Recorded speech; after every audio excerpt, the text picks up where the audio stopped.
Hello, welcome back. Thank you for stopping by. Please like and subscribe. Don't forget, I had a bad experience shopping for a new car as a black man. It really pissed me off when I found out I was being charged more than white people. It never really crossed my mind, going to a car dealership and being ripped off because I'm black. So I wanted to let every person of color I know beware and spread this information. A new report found that car dealerships for some of the biggest car brands in the United States racially discriminate against people of color when it comes to car sales and financing, according to the National Fair Housing Alliance. The new report titled Discrimination When Buying a Car: How the Color of Your Skin Can Affect Your Car Shopping Experience found that 62.5% of the time, people of color who were more qualified than their white counterparts still received higher pricing offers from the dealer. The report also found that white people were offered more financing offers, such as loans, than people of color, even though non-whites had the better credit rating. The study surveyed 8 dealerships in Eastern Virginia and, using standard testing methods, sent a white person and a non-white person with better credit rating to the same dealership.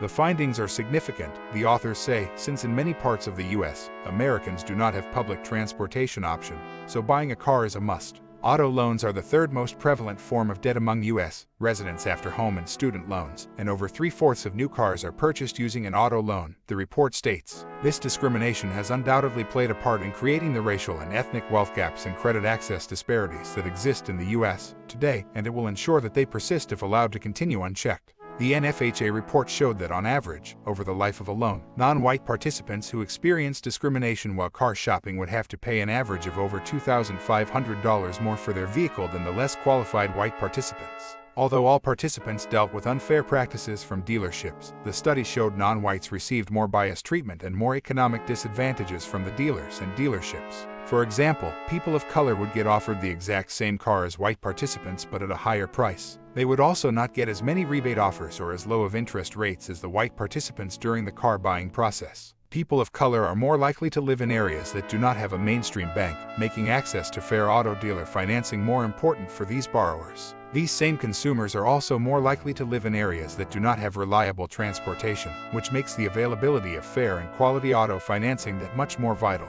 Disparities in access to credit and transportation reflect historical discrimination in the credit marketplace and the perpetuation of segregation that has created an enduring wealth gap in America. Types of auto dealer fraud. Common forms of auto dealer fraud include inflating the total purchase price above the invoice or sticker price, such as by concealing options the consumer did not request, or by including other unapproved and undisclosed fees, falsely stating that optional features are required. Advertising a vehicle for a certain price and then telling consumers that the advertised deal is no longer available and attempting to sell them the same vehicle at a higher price, often known as a bait-and-switch scheme. Undervaluing or underpaying for a consumer's trade-in vehicle, falsely representing a used vehicle, including one originally purchased from the dealership and then returned as new, representing that a new or used vehicle has features or options that it does not have. Claiming that a warranty offers protections that it does not offer, or falsely representing an extended service contract as an extended warranty, failing to disclose past damage from an accident, flood, or fire in a used car sale, misrepresenting the total mileage on a used vehicle through an odometer rollback, withholding any other material information about a new or used vehicle, misrepresenting a consumer's credit score or eligibility for financing in order to get him or her to agree to a higher interest rate or other unfavorable terms, falsely stating that a consumer who is leasing a vehicle will own the vehicle when he or she finishes making payments, allowing a consumer to drive off the lot with a vehicle under the false belief that a loan application is pending and then having the consumer return to sign for a different, more expensive loan, known as yo-yo financing, and backdating new financing documents to the original purchase date.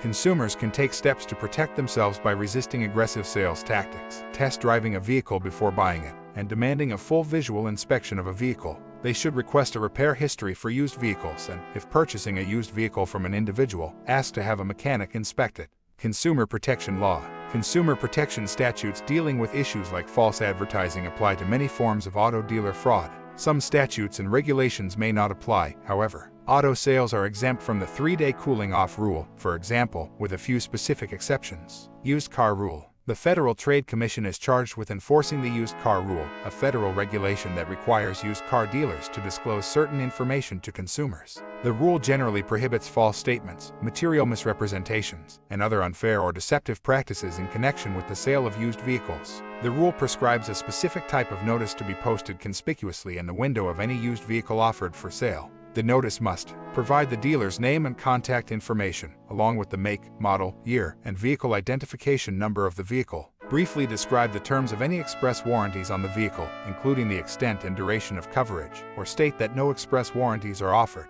Indicate whether a manufacturer's warranty remains in effect and for how long. Indicate whether the dealer disclaims any implied warranties or offers the vehicle for sale as is, and identify any service contracts that are available for the vehicle. Auto financing regulations. Many auto dealerships offer to assist consumers with financing a vehicle purchased through an in-house finance and insurance department. These departments must abide by consumer privacy rules that protect credit scores and other personal financial information. Auto dealers obtained a specific exclusion from the jurisdiction of the Consumer Financial Protection Bureau under SS 1029 of the Dodd-Frank Wall Street Reform and Consumer Protection Act. The CFPB is undertaking a review of the practices of other participants in auto financing, however, and this is having an impact on auto dealers and their F&I departments. In auto sales, when the dealer is responsible for obtaining financing, many sales contracts give the dealer the right to rescind the contract within 10 days. This means that the dealer can demand return of the vehicle to the dealership if it is unable to obtain financing. The dealer must provide the buyer with written notice, as indicated by the terms of the contract. These terms are hidden among the fine print. The buyer usually has no comparable right to rescind the sale. Hearing all of this, I hope this will help someone. Do your research, recording all conversations. Let them know you will be recording the whole process. If they say no, walk out. They are trying to cheat you. That's all I have. Please like and subscribe. Until next time, this is Reno in the Cave. Take care, I'm out.